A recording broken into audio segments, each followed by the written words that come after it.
वर्तमान में कोई युद्ध नहीं चल रहा है जिसमें अमेरिका ने B-2 बॉम्बर का इस्तेमाल करके भारी तबाही मचाई हो और युद्ध समाप्त कर दिया हो। अमेरिका के B-2 बॉम्बर ने कुछ सैन्य अभियानों में हिस्सा लिया है, लेकिन ऐसा कोई हालिया युद्ध नहीं हुआ है जैसा कि आपके प्रश्न में बताया गया है। अरे दोस्तों, आज एक ऐसी कहानी लेकर आया हूं जो आपके रोंगटे खड़े कर देगी। क्या आपने कभी सोचा है कि भारत चुपचाप एक ऐसा हथियार बना रहा है जिसकी भनक दुनिया की बड़ी बड़ी महाशक्तियों को भी नहीं लगी? ये कोई टैंक या मिसाइल नहीं, बल्कि हवा में उड़ने वाला एक दैत्य है, एक ultra long range strategic bomber जिसका नाम है युलरा। कल्पना कीजिए, भारत के किसी एयरबेस से एक लड़ाकू विमान उड़ान भरे और बिना रुके, बिना हवा में ईंधन भरे 12,000 किलोमीटर दूर न्यूयॉर्क या लंदन पर हमला करके वापस आ जाए।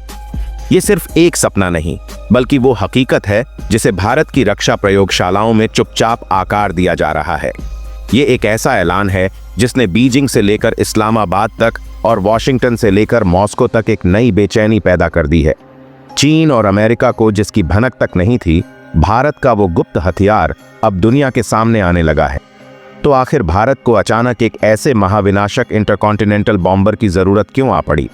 इसका जवाब छिपा है आज की बदलती दुनिया और भारत के सबसे बड़े दुश्मन चीन की खतरनाक चालों में। आज के युद्ध सिर्फ सीमाओं पर बंदूकों और टैंकों से नहीं लड़े जाते। आज की लड़ाई है टेक्नोलॉजी की, पावर प्रोजेक्शन की और हजारों किलोमीटर दूर से दुश्मन को घुटनों पर ला देने की। चीन चुपचाप अपने H-2 स्ट्रैटेजिक बॉम्बर को विकसित कर रहा है, एक ऐसा स्टेल्थ बॉम्बर जो रडार की पकड़ में नहीं आता और हजारों किलोमीटर दूर तक परमाणु हमला कर सकता है। अमेरिका के पास पहले से ही B-2 स्पिरिट और अब दुनिया का सबसे आधुनिक B-21 रेडर बॉम्बर है, जिसके दम पर वो दुनिया के किसी भी कोने में अपनी ताकत का प्रदर्शन करता है। इस वैश्विक शतरंज की बिसात पर भारत अब सिर्फ एक मोहरा बनकर नहीं रह सकता। यहीं पर एंट्री होती है भारत के ULRA की। अब तक भारत की परमाणु ताकत का आधार हमारी जमीन से लॉन्च होने वाली अग्नि मिसाइलें और समंदर के नीचे छिपी अरिहंत क्लास की पनडुब्बियां थीं। ये हमारी परमाणु त्रिमूर्ति के दो मजबूत स्तंभ थे, लेकिन तीसरा स्तंभ यानी हवाई हमला करने की क्षमता अब तक लंबी दूरी के लिए एक खाली जगह थी। हमारे पास सुखोई और राफेल जैसे बेहतरीन फाइटर जेट्स हैं, लेकिन उनकी एक सीमा है। वो कुछ 100 या कुछ हजार किलोमीटर तक ही जा सकते हैं। लेकिन एक स्ट्रैटेजिक बॉम्बर का मतलब है असीमित रेंज, एक ऐसा हवाई मंच जो हफ्तों तक हवा में रह सकता है, दुनिया के किसी भी कोने में पहुंच सकता है और एक ही झटके में दुश्मन के बड़े बड़े शहरों, उसके कमांड सेंटरों या उसके परमाणु ठिकानों को नेस्तनाबूद कर सकता है। ये सिर्फ हमला करने की ताकत नहीं है, ये दुश्मन को हमला करने से रोकने की ताकत है, जिसे अवरोधक क्षमता कहते हैं। और सबसे महत्वपूर्ण है सेकंड स्ट्राइक इंश्योरेंस। इसका मतलब समझिए, अगर कल को कोई दुश्मन देश भारत पर पहला परमाणु हमला कर भी देता है और हमारे जमीनी ठिकाने तबाह हो जाते हैं, तब भी यह बॉम्बर आसमान में या किसी गुप्त लोकेशन पर सुरक्षित रहेगा और वहीं से उड़ान भरकर यह दुश्मन को ऐसा जवाब देगा कि उसका नामो निशान मिट जाएगा। यही डर, यही जवाबी हमले की गारंटी दुश्मन को पहला बटन दबाने से रोकती है। यह बॉम्बर भारत को वही गारंटी देगा। तो सवाल यह है कि भारत का यह महाबॉम्बर आखिर दिखेगा कैसा और इसकी ताकत का राज क्या होगा?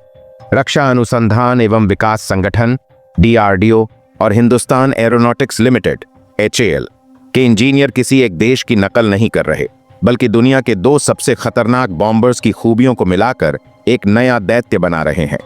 इस बॉम्बर की प्रेरणा के दो स्रोत हैं, एक रूस और दूसरा अमेरिका।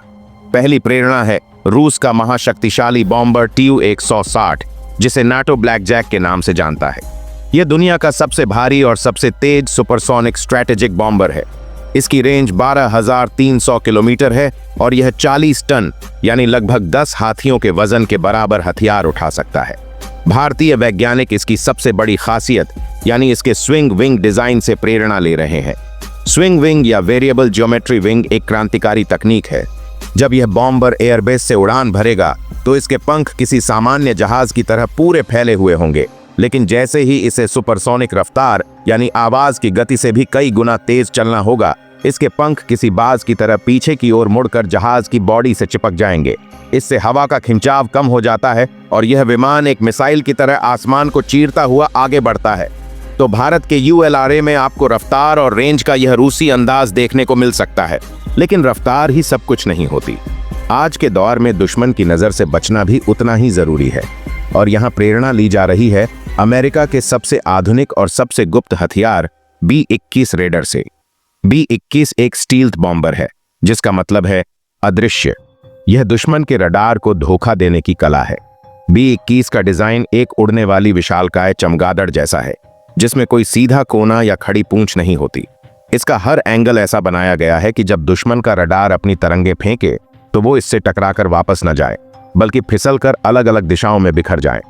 इसके ऊपर एक खास तरह का पेंट लगा होता है, जिसे रडार अवशोषक सामग्री RAM कहते हैं। यह पेंट रडार की तरंगों को सोख लेता है।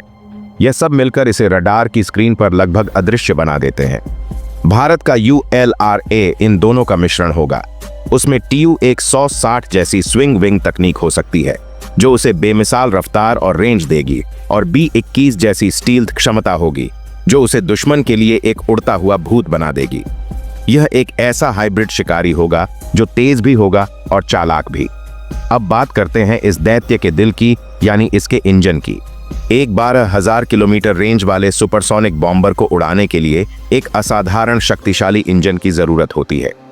भारत के सामने यहाँ दो रास्ते हैं। एक, अमेरिका के साथ हुए G411 इंजन सौदे के तहत टेक्नोलॉजी ट्रांसफर का इस्तेमाल करके इसी इंजन का एक ज्यादा शक्तिशाली टर्बोफैन संस्करण बनाना। दूसरा रास्ता, रूस से टेक्नोलॉजी हासिल करना, जिसका NK-35 इंजन पहले से ही TU-160 बॉम्बर को पावर दे रहा है। भारत दोनों विकल्पों पर काम कर रहा है, लेकिन अंतिम लक्ष्य आत्मनिर्भर भारत के तहत देश में ही ऐसे शक्तिशाली इंजन का निर्माण करना है।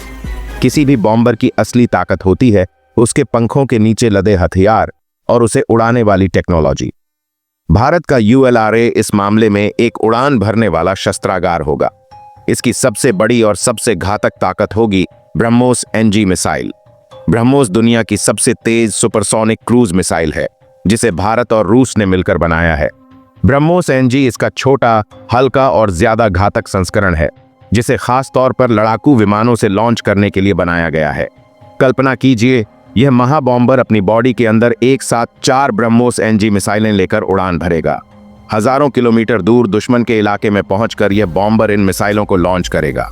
ये मिसाइलें 290 से 450 किलोमीटर की दूरी तक आवाज से लगभग 3 गुना तेज रफ्तार से उड़ेंगी। दुश्मन के हवाई रक्षा प्रणाली को सोचने और प्रतिक्रिया देने का मौका तक नहीं मिलेगा। ये मिसाइलें दुश्मन के एयरबेस, उसके कमांड और कंट्रोल सेंटर, उसके रडार स्टेशन या यहां तक कि उसकी परमाणु मिसाइल साइट्स को पलक झपकते ही मिट्टी में मिला सकती है। यह एक ऐसी ताकत है जो युद्ध का नतीजा मिनटों में तय कर सकती है। लेकिन बात यहीं खत्म नहीं होती। यह बॉम्बर परमाणु हथियार ले जाने में भी सक्षम होगा, जो भारत की परमाणु अपरोधक नीति की सबसे बड़ी गारंटी बनेगा। इसके अलावा इसमें हवा से जमीन पर मार करने वाली छोटी दूरी की बैलिस्टिक मिसाइलें जैसे अग्नि-1P का एयर लॉन्च संस्करण भी लगाया जा सकता है। लेजर से निर्देशित बम, दुश्मन के रडार को नष्ट करने वाली एंटी रेडिएशन मिसाइलें और दुश्मन के जहाजों को डुबोने वाली एंटी शिप मिसाइलें। यह बॉम्बर अपनी जरूरत के हिसाब से हथियारों का कोई भी कॉम्बिनेशन ले जा सकेगा।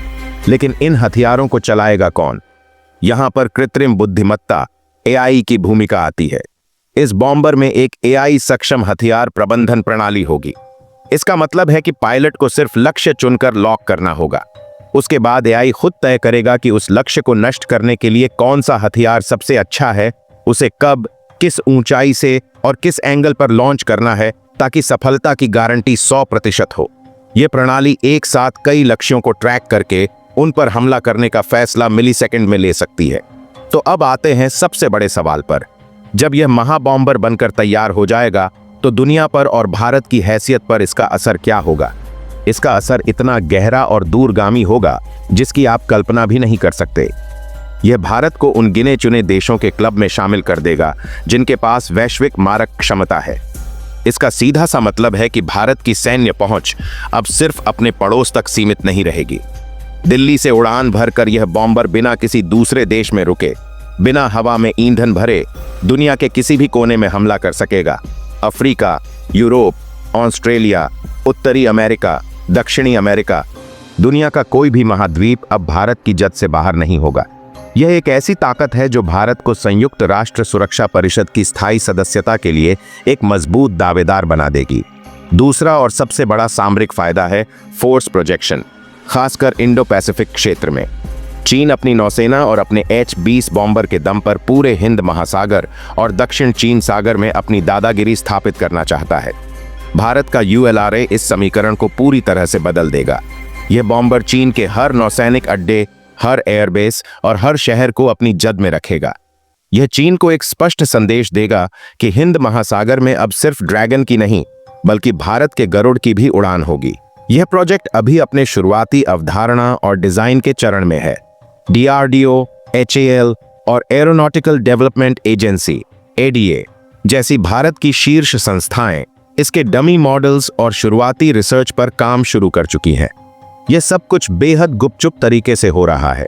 कोई बड़ी प्रेस कॉन्फ्रेंस नहीं, कोई बड़ा ऐलान नहीं। भारत की यह साइलेंट पावर बिल्डिंग की रणनीति ही दुश्मनों के लिए सबसे ज्यादा खौफनाक है, क्योंकि उन्हें पता नहीं कि पर्दे के पीछे क्या तैयारी चल रही है।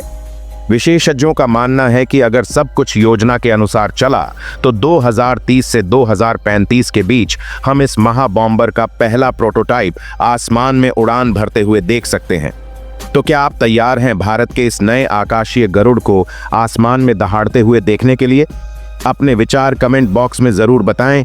इसी तरह की और भी नॉलेजेबल वीडियो देखने के लिए हमारे चैनल TND न्यूज़ को सब्सक्राइब जरूर कीजिएगा। धन्यवाद। तला भुना स्पाइसी नहीं